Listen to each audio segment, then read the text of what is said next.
దేవుడు మీకు సెలవిస్తున్నాడు, మీతో మాట్లాడుతున్నాడు. గిట్లు మొబైల్లో నెట్ ద్వారా జరుగుతున్న సంభవాలు, సంఘటనలు, సంభాషణలు అరికట్టండి, దాన్ని త్రోసివేయండి. చక్కగా మీ సబ్జెక్టుకి సంబంధించిన వాటిని చూసుకోండి, జ్ఞానానికి సంబంధించిన వాటిని చూసుకోండి, ప్రపంచంలో జరుగుతున్న వింటున్నాలు చూసుకోండి. ఏ పరిస్థితి ఎలా ఉందో ప్రస్తుతం, ప్రపంచ పరిస్థితి, ప్రపంచం అంతా ఏ తెగులతో, ఏమండి, ఏ కరువుతో, ఏ ఉగ్రవాదంతో నిండిపోయి ఉడికెత్తుతున్నదో, దీని నుండి తప్పించుకోవడానికి మార్గం తెలుసుకోండి. ఆ మార్గం యేసయ్య. నేనే మార్గము, సత్యమును, ఆయన మిమ్మలను ఎవరి కుమార్తెలారా కుమారులారా రక్షిస్తాడు. ప్రభువు లేకపోతే మీ బ్రతుకుల్లో, మీ జీవితాలను చాలా పోగొట్టుకుంటారు. ఒకవేళ బ్రతుకు ఇండియన్ మోడీ గారు ఎవరు, ఆయన ఒక ఇల్లు దర్శించాడు. దర్శిస్తే ఎవరు వస్తున్నారు, మరి అమ్మ మరేంటి పాస్టర్ గారు వచ్చాడని కాఫీ తెచ్చింది, అదే కదా, కాఫీ తీసుకొచ్చింది, అదేనా తీసుకొచ్చింది. ఎప్పుడు రక్షించబడతా యూత్ కదండి, ఎవరు వస్తున్నారు, ఇప్పుడే ఎందుకండి, నిదానంగా నిదానం తీసుకుంటారు. బాగా తీసుకుంటే సరే తెచ్చిన ఆ కాఫీ చాలా తాగి అక్కడ పెట్టాడు. తాగి ఉదాగా తాగనంటే ఉన్నాడు ఉదాహరణ. ఏంటంటే మీకు ఇంత అహంకారం, ఏంటది అదవుడు. నేను కాఫీ తాగమంటేనే నువ్వు తాగటానికి ఎంత అగౌరవం, అహంకారం అన్నది. నువ్వు లోపంలో ఎవరు ఎవరి కాలం ముందు, ఎవరి కాలం ముందు నా గాడిపోయిట నదికి ఎంతో వేలు ఉంటే ఎవరి కాలంలో ఇష్టం వచ్చినట్లుగా నువ్వు ప్రవర్తించి సైతం గడి ఏమీ చేస్తే దేవుడు స్వీకరించాలా? కనుక చప్పుడు కొడదాం. కొంతమంది యవనస్తులు ఇలా భ్రమపడుతున్నారు. ఎవరి ప్రాయం, ఇప్పుడేమో మార్గంసలే, ఇప్పుడేమో రక్షణ లేదు, ఇప్పుడేమో ప్రార్థన లేదు. ఇప్పుడు ఈ భ్రష్ట దినాలలో ఈ ప్రేమోన్మాదులు ఆడపిల్లలను చంపుతున్న ఈ దినాల్లో నీకు సంరక్షణ, సరైనటువంటి జీవితము, కాపుదలని కావాలంటే నువ్వు తప్పగా దేవుడి దగ్గరికి రావాలి. ఇప్పుడు ఎవరిస్తూ రావాలండి? నీకంతే ఎవరిస్తూ తప్పగా ఎవరి కాలంలో నా కాడిపోయిన దేవుని కాడిపోయిన నరుడికి ఎంతో లేదు. నీకు మేలు కలుగుతుంది, దీవెన కలుగుతుంది, నీకు సెక్యూరిటీ ఉంటుంది. దేవుడు తన దూతలను పంపిస్తాడు. ఎవడు దుష్టుడు కను దృష్టి నీ మీద పడకుండా దేవుడే కాపాడుతాడు. వాడు కళ్ళు మోస్తాడు. ఇలా ఆదికాండం 19వ అధ్యాయంలో వాళ్ళకి ఏం చేశాడు? ఆ సొదొమ గొమొర్రా ప్రజలకి ఆ యొక్క మసక చూడడం, ఆ మాట చూడడం, ఏం పుట్టించాడు వాళ్ళకి దూతలు. 19వ అధ్యాయం ఆ ఇద్దరు దేవదూతలు సొదొమ చేరినప్పటికీ లోతు సొదొమ గమని యొద్ద కూర్చుండి ఉండెను. లోతు వారిని చూచి వారిని ఎదుర్కొన్నట్టుగా లేచి సాష్టాంగ నమస్కారం. వాళ్ళు వాళ్ళ మీద దాడి చేయడానికి వచ్చినప్పుడు దేవుడితో కల్పించారు. చెప్పండి మా పాస్టర్ గారి పేరు నాకు చెప్పండి. రెండో బ్రదర్స్ సీనియర్ చెప్పండి. ఏం కలిగించాడు అక్కడ వాళ్ళకి? ఏంటి చూడు అక్కడ ఉంటుంది నాన్న, వాళ్ళ కళ్ళు కనపడవు అన్నమాట. ఆ సమయం లేట్ అయిందని కట్టమంట, అంత మొక్కలు ఎందుకని అందువల్ల 19లో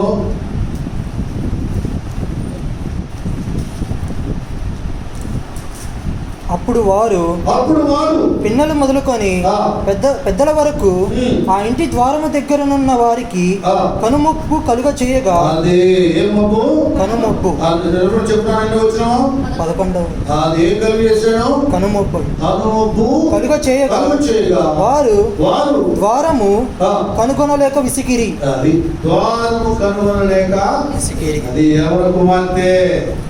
వారిని మీదికి ఏదో ఇవ్వాలి, ఏదో రాయాలి, ఏదో చెప్పాలనుకున్నా దేవుడు ఏం చేస్తాడు? వాళ్ళకి కనుమొప్పు కలిగిస్తాడు. ఇసుక వేసాలి, ఏదో కేసుకునేది ఆదిని వదిలిపెట్టి ఎట్లా దేవుడు రక్షిస్తాడంటే దేవుడితో ఉంటే ఎవరు పెట్టండి అలాగ పడితే అలాగా దేవుని సమయాన్ని దేవుడికి ఇవ్వకుంటాం. ఎవరు బిడ్డలారా ఎన్నున్నా చక్కగా ఆదివారం మీరు ఆరాధనకు వెళ్ళండి. తప్పనిసరిగా ఒక గంట అక్కడ మీరు దేవుని సన్నిధిలో గడపండి. అది మీకు సంరక్షణ. అక్కడ మీకు సెక్యూరిటీ ఏర్పాటు చేయబడుతుంది. అక్కడ మీకు జ్ఞానము కలుగుతుంది. దేవుడు దీవించే ఆరాధన సమయాన్ని మీరు వ్యర్థం చేసుకోవద్దు. ముఖ్యంగా ఎవరి కుమారులారా కుమార్తెలారా ఆ సమయాన్ని మీరు వెళ్ళండి దేవుడి దగ్గరికి. దేవుడు జ్ఞానం, ఆలోచన, నిగ్రహ శక్తి, ఎవరి గురించి ఆలోచించుకునే స్థితిని దేవుడు మీకు కలుగా చేస్తాడు. నమ్మితే గట్టిగా చెప్పబడతాం. హల్లెలూయా. ఇంకా యాషావు దీవించబడే సమయంలో అడుగులమ్మడు దిగుతున్నాడు. ఆరాధన సమయము దీవించబడే సమయంలో కొంతమంది వీధుల మధ్య, కొట్ల మధ్య షాపింగ్ల మధ్య తిరుగుతున్నారు. క్రైస్తవులారా అది మీకు తగదు అండి. ఇతరులకు కాదండి. నేను ఈశ్వర భక్తులు క్రైస్తవులు చెప్పుకునే వారికి ఇస్తున్నాను. దేవుడు వారికి ప్రభు సమయము ప్రభువుకి ఇవ్వండి. ఆయన సమయం ఆయనకి ఇస్తే మీకు దీవెనకు సమయం ఇస్తాను. అంతేకా మీకు దీవెనకు ఇస్సాకు ఇవ్వవలసిన సమయం గడియ ఇస్సాకు దగ్గరికి వస్తే యాషావు దీవించబడేవాడు.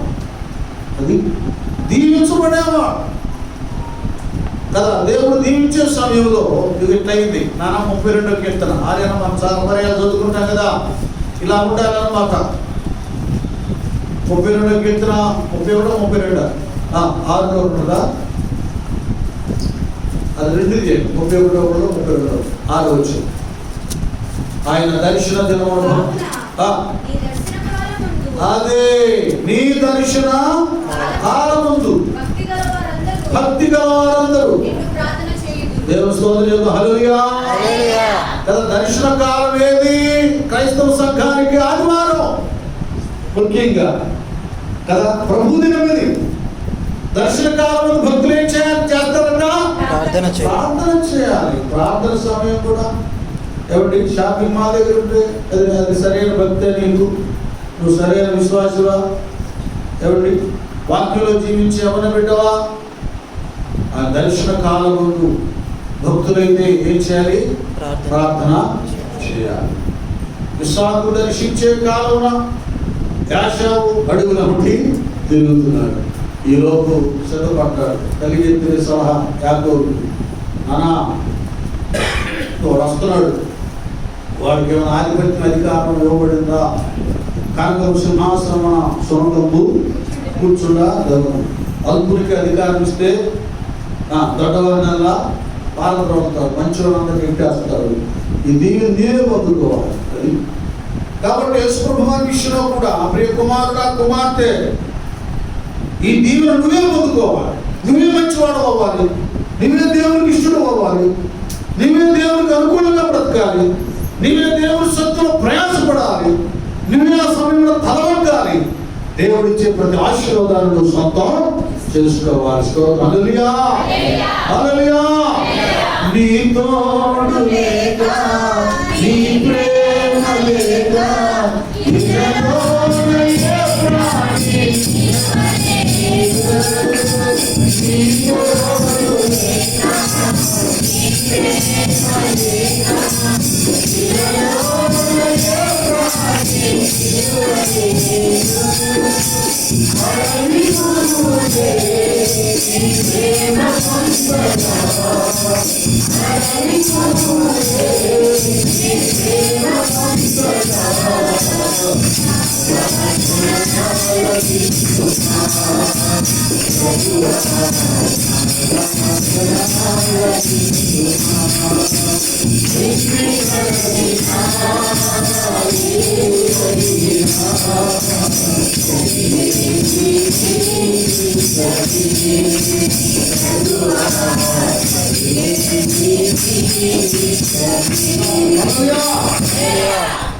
కనుక యాషావు జీవితంలో ఆ లేచును వచ్చి ఆ బ్లెస్సింగ్స్ తల్లి సలహా మేరకు యాకోబు వెళ్ళడం, ఏ వేషం వేసుకున్నా ఏం చేసినా టోటల్గా మొత్తానికి ఆ బ్లెస్సింగ్స్ అన్నీ ఆయనే సొంతం చేసుకున్నాను. అయితే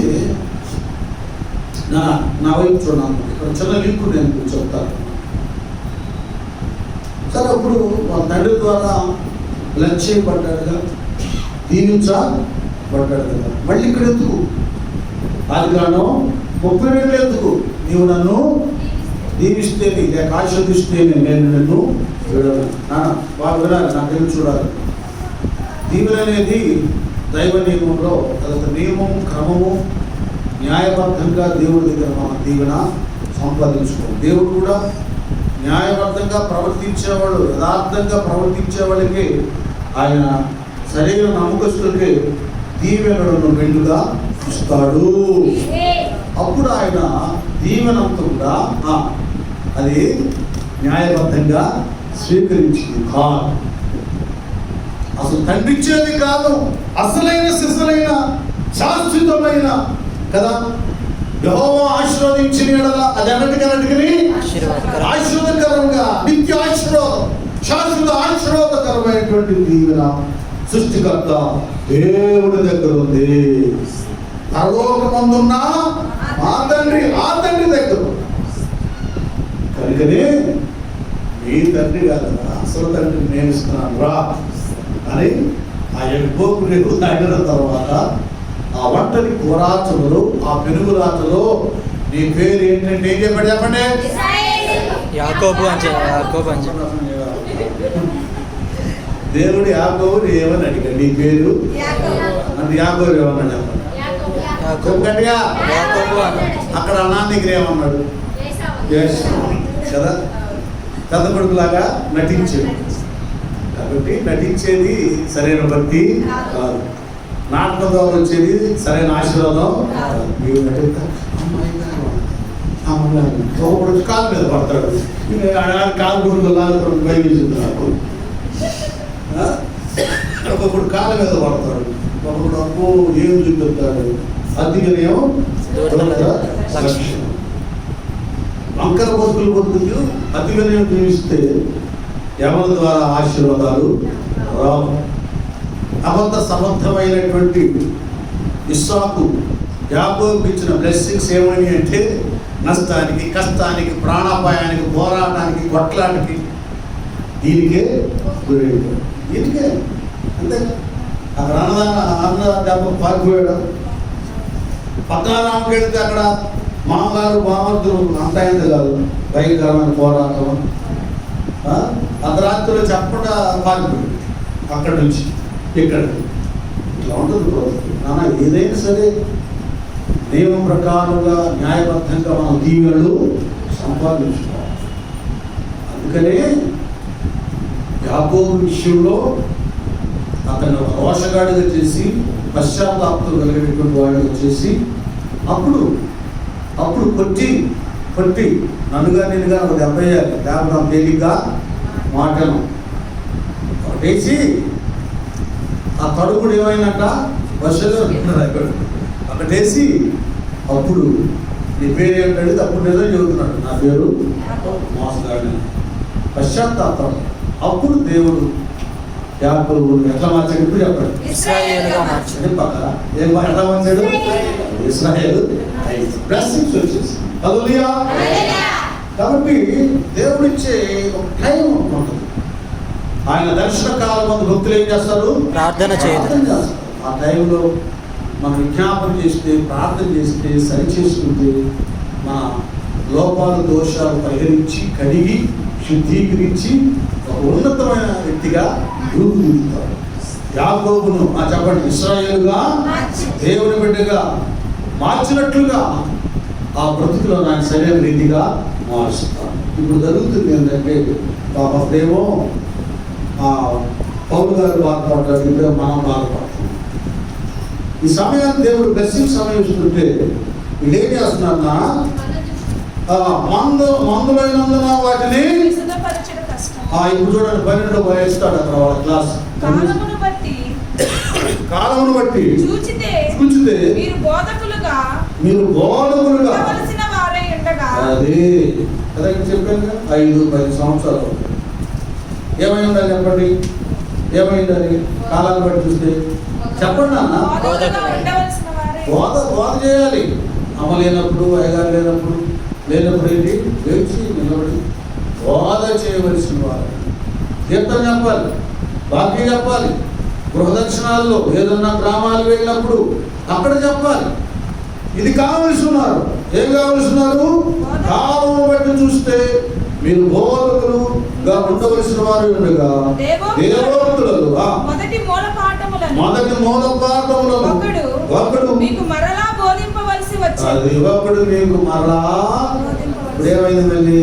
ఏందమ్మా పేద కావట్లేదు అమ్మ పోయి 10 సంవత్సరాలు బాగు చేసి 10 సంవత్సరాలు ఏం చెప్పాలి? ఒకడు వచ్చి ఏది ప్రార్థన రావట్లేదు, ఏంది వాక్యం వెంటలేదు, ఏది ప్రార్థన చేసుకోవట్లేదు, ఏది ఉపవాసాలు రావట్లేదు అని ఒకడు చెప్పవలసి వస్తుంది. ఏదన్నా అటుంటట రాని నిన్న కాక మనం బాప్తిజం పొందినవాడు అన్నమే 10 సంవత్సరాలు రక్షించబడిన అన్నకి చెప్పవలసి వస్తుంది. సార్ అసలు వాస్తవంగా ఏంటి స్థానం ఏంటి? బోధకుడు కావాలి, సువార్త చెప్పాలి. మళ్ళీ మారు మనసు పొందాయా అయ్యా, మళ్ళీ మందిరానికి రాయా, మళ్ళీ మంచిగా ఉండయా, అది మానుకోయ్యా, ఇది మానుకోయ్యా, అది వదులుకోయ్యా, నువ్వు రాయ్యా, నువ్వు రామ్మా అని అట్లా అయిపోయింది. ఎక్కడి నుంచి వస్తాయి ఆశీర్వాదాలు? నీ వల్ల ఎంత పని ఆగిపోయింది తెలుసా? అలాంటి సోమల వల్ల. అప్పుడు నేను 10th క్లాస్లో నా మాతృతలు చెప్పేది అనమాట.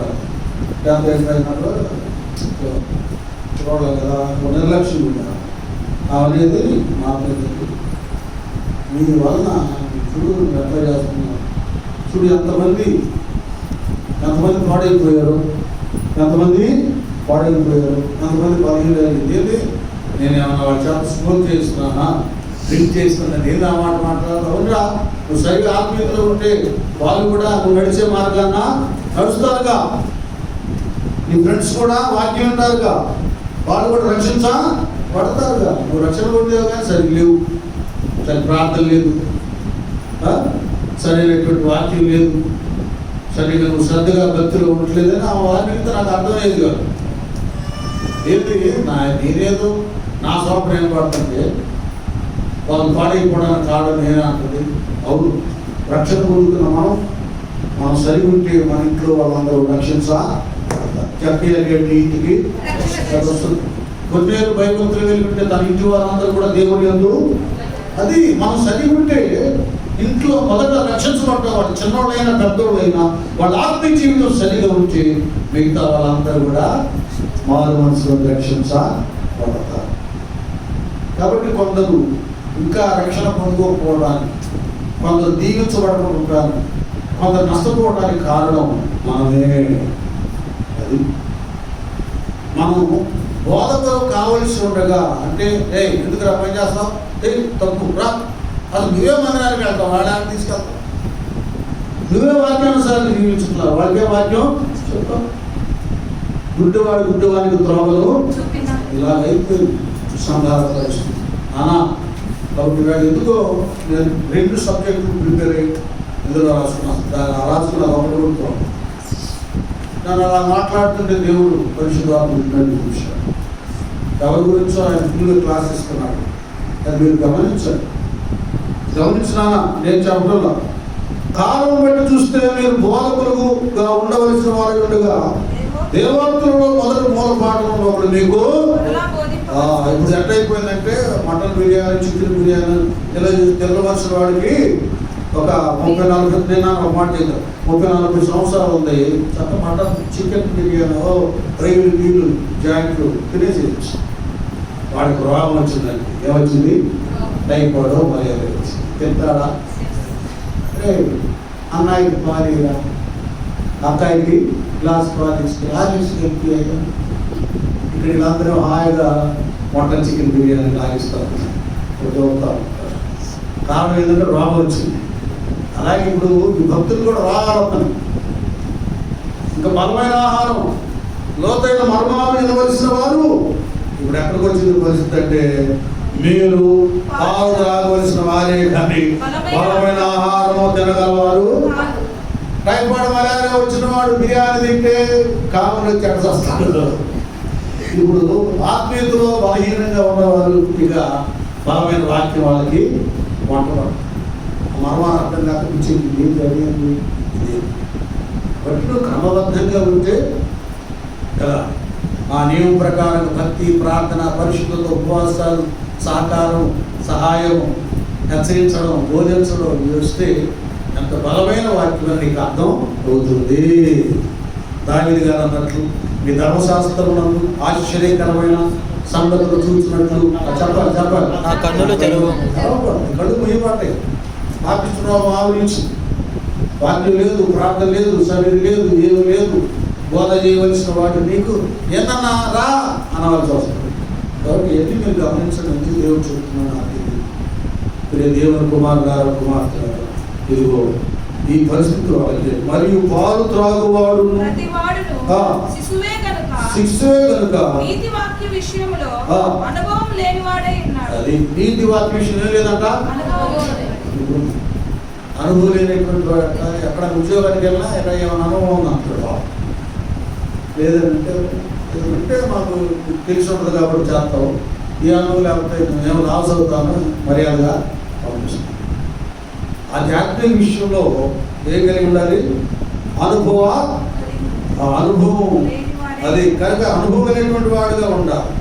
వయసు వచ్చిన వారు అభ్యాసం చేత మేలు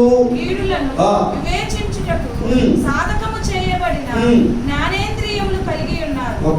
కనుక బలమైన ఆహారము వారికే తగును. అది సరిగా ఉండి క్రమబద్ధంగా ఉండి వాక్యం విని ఏమండి బలవంతులైతే వయసు వచ్చిన వారు ఏం చేయాలట అంటే ప్రాక్టీస్, సాధన, అభ్యాసం. రక్షించబడిన తర్వాత అన్నింటిలో సాధన చేయాలి. ప్రార్థనలో సాధన చేయాలి. ఇక్కడ నాకు రాదు, నాకు వచ్చింది అనేది ఏమీ లేదు. పిల్లలు పుట్టిన తర్వాత ఆటోమేటిక్ తాగేస్తాడు శిష్యుడు. అంతేగా తాగేస్తాడు. ఎదిగిన తర్వాత తప్పటడుగు వేస్తాడు. ఇంకా మనల్ని అన్ని చూసి మాట్లాడు, తినడం, త్రాగడం అన్నీ అన్నీ అన్నీ తెలియకుండానే ప్రాక్టీస్ అన్నమాట. ఆటల్లో వీటిల్లో ఆటల్లో సాధన ప్రాక్టీస్ ఉంటే మంచి ఆటగాడు అవుతాడు, మంచి సింగర్ అవుతాడు. ప్రతి జీవితంలో కూడా వాక్యంలో సాధన, అభ్యాసం, ప్రార్థనలో అభ్యాసం, ఉపవాసంలో అభ్యాసం, కనిపెట్టడంలో అభ్యాసం, అభిషేకంలో అభ్యాసం, బోధించడంలో అభ్యాసం. ట్రైనింగ్ అయిపోతుంది. మంచి బోధకుడు అవుతావు, మంచి బోధకుడు అవుతావు. గట్టిగా చెప్పకూడదా?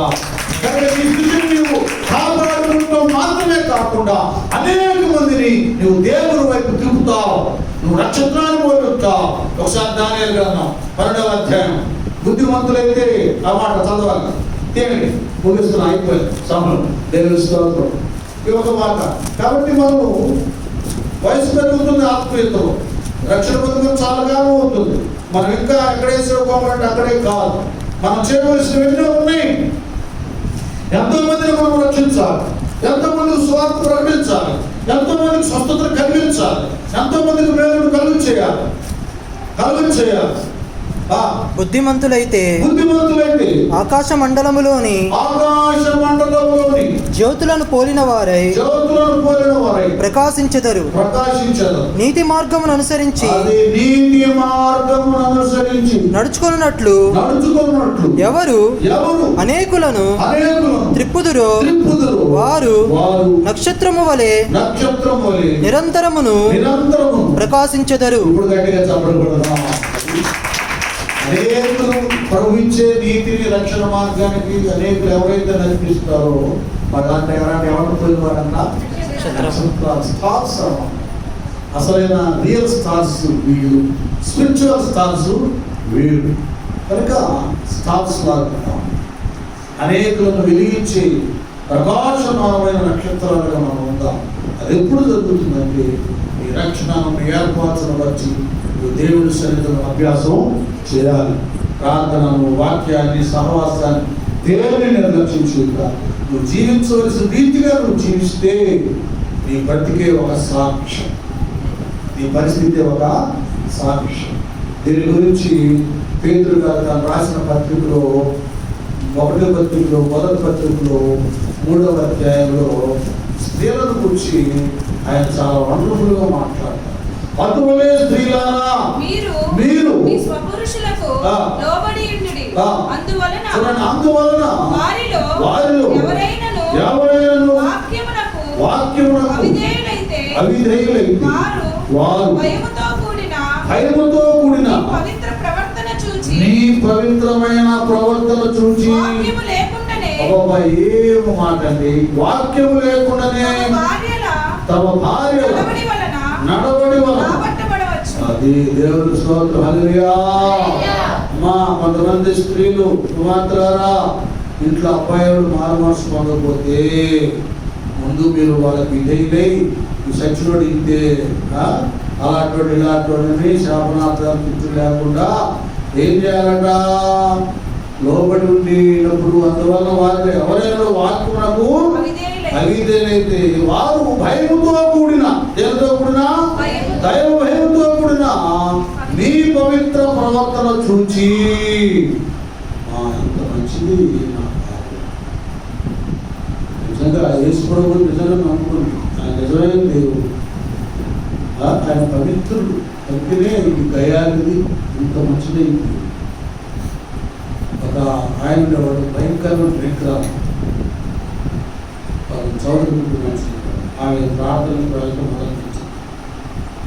మొదలుపెట్టి బాప్తిజంలో తీసుకుంటే వాడు చెప్పాడు, అరే క్రిస్తాన్లో జరిగిపోయిందిరా అని భార్య అది నీడలో మునిగి బాప్తిజం అంతా తీసుకున్నాడు అన్నీ కథ తీసుకున్నాడు. పట్ట దవ వెళ్ళేసి రైట్ బాప్తిజం తీసుకుంటా, అదే దాన్ని తీసుకున్నాయా తీసుకోలేదా, ఇంకొకసారి ఇంకెప్పుడు అర్థమైందా, ఎన్నిసార్లు తీసుకున్నాడు బాబు తెలియదు కదా, ఆయన తీసుకోలేదు. ఆయన ప్రార్థన చేస్తారంటే వచ్చి స్థాయి తల మీద కాలు పెట్టేసాడు, ఆలోచిస్తాడు ఫుడ్ అయినా ప్రార్థన చేసి ఒక ఆపదలో ఆయన కోసం సంఘం చేత ప్రార్థన చేస్తే ఆయన చచ్చేవాడు బ్రతికాడు. అలా తెలుసుకున్నాడు, ఆ ప్రవర్తన తెలుసుకున్నాడు. చిన్నగా నేను కూడా వస్తాలే అమ్మాయి మందిరానికి వాక్యం ఉన్నాడు, మారు మనసు పెట్టాడు, రక్షించబడినప్పుడు ఆ కుటుంబాన్ని వాడు వెళ్ళేయడానికి చూశాడు. ఆయన అన్నాడు, రే నేను తాగి మొదలు పడ్డప్పుడు పంతుల మధ్యలో పడ్డా, వీళ్ళు కూడా వచ్చి నన్ను లేపెట్టాను, ఇది తాగడం మంచిది కాదురా ఆయన మానవుని అన్నారా, మీరు మానవం లేదు, నన్ను నా బ్రతుకును మార్చలేదు. నా భార్య యేసయ్య శక్తి తెలుసుకుంది, ఆమె మారిపోయింది. నేను చాలా శుభ్రాంశాలు వచ్చాను, సహించింది. ఆ పవిత్రమైన ఆ దేవుడి భయం, ఆ ప్రవర్తన నేను చూశాను. ఆ దేవుడు అంత పరిశుద్ధులు గొప్ప నాకు అర్థమైపోయింది. చచ్చే నన్ను వాడు ప్రార్థన చేసి బతికించుకున్నాడు. నేను నా ప్రభుని అంగీకరించాను. నేనే మిమ్మల్ని వెళ్ళేస్తున్నా కూడా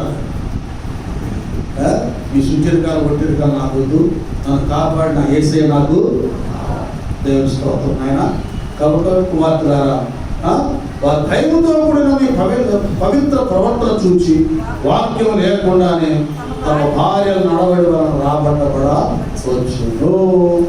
ఆమె కాబట్టి అలాగనండి. అలాగే బ్రదర్స్, మీరు కూడా కొద్దిగా రక్షణ పొందుకుంటే అమ్మాయి ఏదైనా టెన్షన్ పెడితే కొద్ది ఓర్పు సహనం కలిగి ఉండండి. మన ప్రవర్తనలే మన కుటుంబాన్ని చక్కగా దిద్దుద్ది, దేవుని కలుగు చేస్తే కనుక తలవంసారి ప్రార్థన చేస్తున్నాం.